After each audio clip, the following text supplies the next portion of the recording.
All right, we'll get started here. It's been a long but exciting day for a lot of our members. I know a lot of people have family up here and are anxious to get back to them. I'm just very, very happy today, and I'm very honored to be elected Speaker by the entire body. Our 117-member majority has been built through hard work and is a continuation of efforts that started in the early 2000s as our predecessors fought and won control of the House for the first time in decades.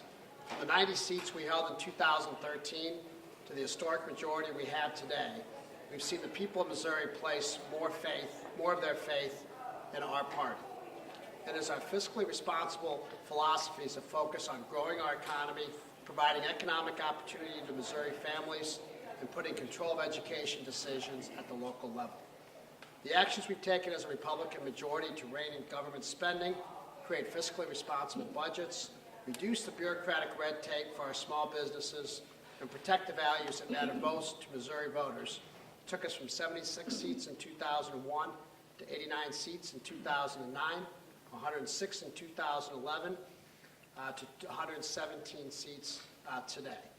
This session we will unveil a streamlined and focused committee system that will give each of my colleagues a greater emphasis on issue areas that interest them and where they have expertise and knowledge. Rather than spread each of them too thin with too many committee assignments, I want to position my colleagues to succeed by focusing their talents and knowledge in the areas where they can best help the people of our great state. I want the committee level to be where the heavy lifting is done in the legislative arena. I know that all of my chairman and committee members will rise to the challenge to produce the kind of well-crafted legislative solutions that will better position Missouri and Missourians to grow and prosper in years to come. This session will continue our commitment to creating a fiscally responsible, balanced budget, which makes the best use of taxpayer dollars while cutting the size of government at every opportunity. In addition to our historic majority, voters also empowered us to overturn the governor's budget withholdings. As our governor continues to withhold approximately $500 million from the current budget, while also apparently making plans to ask for $200 million in supplemental funding, it's imperative that the members of the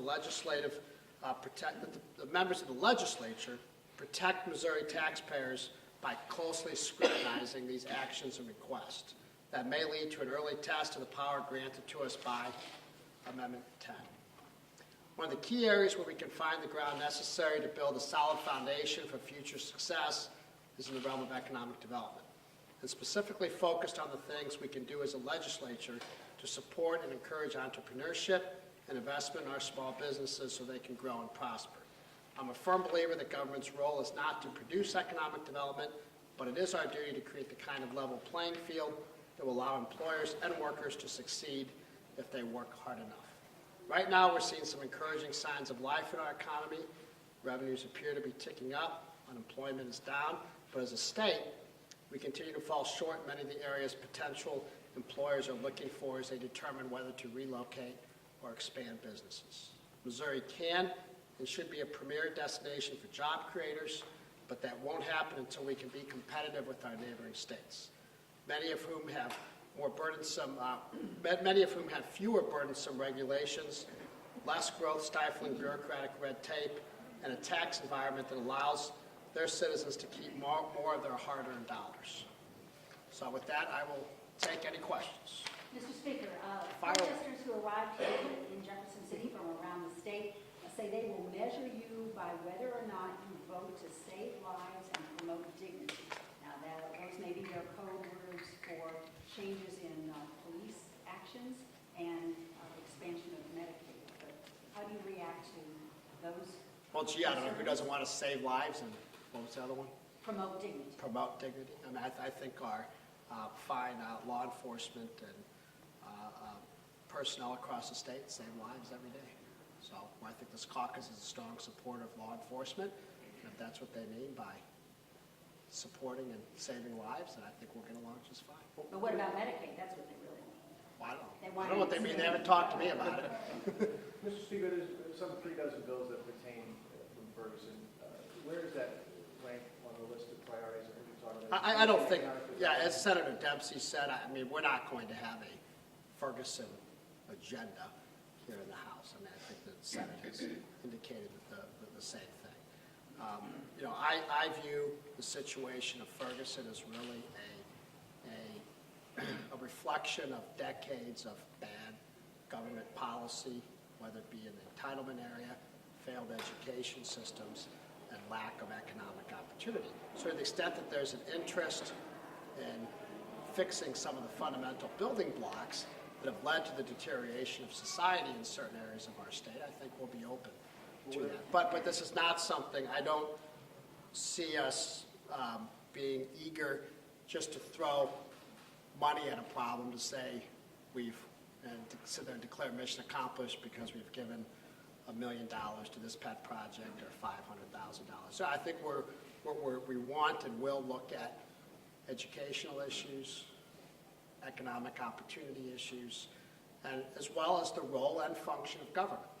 Is law enforcement untouchable then, this sort of thing? I don't think you can never say that you're not going to look for some way to improve. So if there's legitimate ways to improve, but I think we have to be very, very careful when we talk about these issues that we separate failed government policies from those men and women who serve the public by defending our lives and property. They shouldn't be scapegoats for what are bad public policies.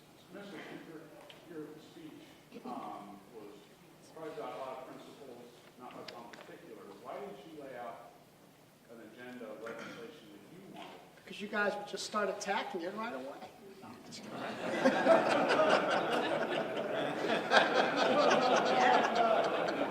That's a pretty good answer. Look, I think government's about principles. And Rudy, you've been around the Capitol as I have for 6 years. You've been around. I think when you and I talked, we got here about the same time. And frankly, every session, no session ends the way that it begins. So I think you govern on principles, and you govern on principles of accountability, responsibility, and spending, and trying to find a way to pare back the role of government and make it more effective. And I think as we go through the dozens and dozens of proposals that have been filed by my members as well as members of the minority party, that's the prism that we're going to look at for, and I think that's the proper scope of what a first day speech should be. Well, for example, Mr. Dempsey endorsed changes that would address the max street law and the 10% versus 30% proposal that Senator Schmidt has, and your speech didn't touch on that or anything. Well, next time I'll make sure I get Senator Dempsey's speech and read it. Look, once again, I think there's some merit to both of those, but I believe an opening day situation should be about guiding principles. And I think we've said that if there's something that makes sense, we're going to look at it. I don't know whether that number's 20% or 10% or 25%. It's more than just the percentages. It's also what's counted against the cap and what's not counted against the cap. Are fines counted and not other monies that come in for amended tickets, for infractions? I mean, there's all types of things that get calculated in that. But I think that's something which could have legs, and that gets into the role of government. Government should not exist for the purpose of fining its own citizens. Mr. Speaker, Yes, sir. the representatives from Central Missouri have stated that increases for state workers, employees' pay, and ethics reform are two major concerns of theirs. Where do those rank in terms of priority for the rest of the House?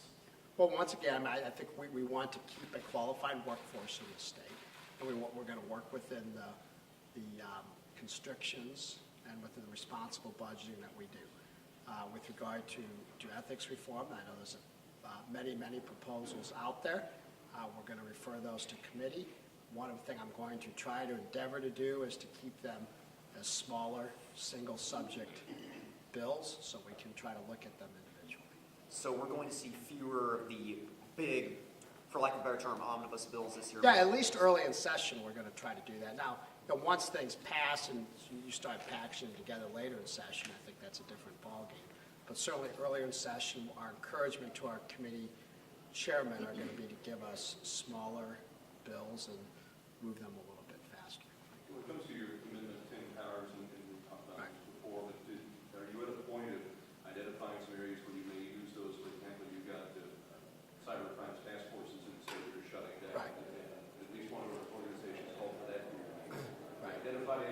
we're in the process of doing that now, and the issue is sitting here today saying, I'm going to do this, is the governor could release the money tomorrow. And then it's a moot point because the money's been released. So we'll be, we'll be meeting with the governors, I think as early as today, and hopefully over the next couple weeks as he wants to explain what his supplemental budget is. And when he's back asking for the supplemental budget, the subject of which withholds he's doing is certainly going to be on the table.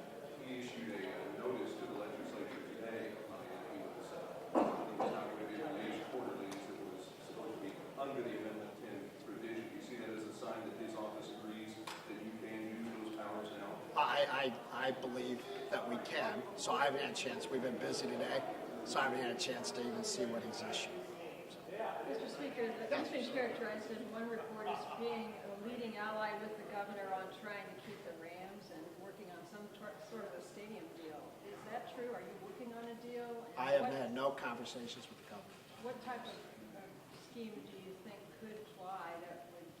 Oh, I think if I don't really have a whole lot. I haven't seen anything from the governor. I know there are discussions out there, and I think all I've said about it is that the governor has indicated that he believes St. Louis is an NFL city. I agree with that. He stated that under the laws of the city and county of St. Louis, that they're required to, any type of assistance is required to go to a vote of the people, and I think it would be extraordinarily difficult to get a stadium package through the General Assembly. Getting back to Medicaid, last couple of years, some members of the House and Senate have proposed options that would say combine an expansion with adding private options. Do you see room for that in this session? I don't see a lot of appetite for Medicaid expansion. I mean, look at the healthcare issues in this state have been at the forefront of the last 3 election cycles. And if you'll note, we've grown the majorities from 88 to 106 to 110 to 117, but that being a pretty central issue. And I think with the uncertainty at the federal level on that topic, I don't see us putting Missouri's future budgets at risk with the current calculus that we have on that subject. The citizens today argue that people are dying in rural areas because the hospitals are closing, that People are they need- dying in rural areas they're because not of getting health Medicaid care. expansion? Because they're not getting health No, care. I don't think that's true. Are you changing the budget process so that the budget committee will hear all the bills and instead of having the Senate Appropriation Committee, the Budget Appropriations Committees hear them in subject areas? No, we're keeping our You're keeping it the appropriations. same, so you're not streamlining that process? Well, look at it, it's, one disadvantage, I guess you could say the House has in the budget, it's our bills, but we also go first. So if we're going to complete the budget in a constitutional timeline, we have to get to work quickly and early, and I think the only practical way to get that done is to keep the various appropriations committees so they can spread that work out. And we also have a lot more members that need to be involved in the process. If you put all that power into just a smaller committee, there's a lot of members who can't participate. Just to follow up and clarify on the Rams discussion, how important is it that the Rams stay in Missouri, and how far should the state? I don't. It's one of my members said, if you get asked this, tell them you're going to punt. Look, I think St. Louis is an NFL city. I want the Rams to stay here. We're not going to get involved in a bidding war in this General Assembly to do that. The governor said he's been making progress with Senator Dempsey about a bill for the student transfer. Would you be willing to perhaps nix the private schools aspect of that? Is that something that you're willing to entertain? Would you be comfortable? Well, I haven't had discussions with the governor on that yet. As I said, I think there's some plans to meet later today and also next week, so I'll see what their thoughts are on that. I'm a supporter of the private option, although I know there's also more than one way to solve a problem, and we have to get that problem solved. I think it's one of the fundamental building blocks of providing more educational choice and options for students in failed school districts. The other bill, Senator Dempsey said that he's had discussions with the governor about dropping a controversial provision that resulted in a veto was the ag bill from last year. And to get the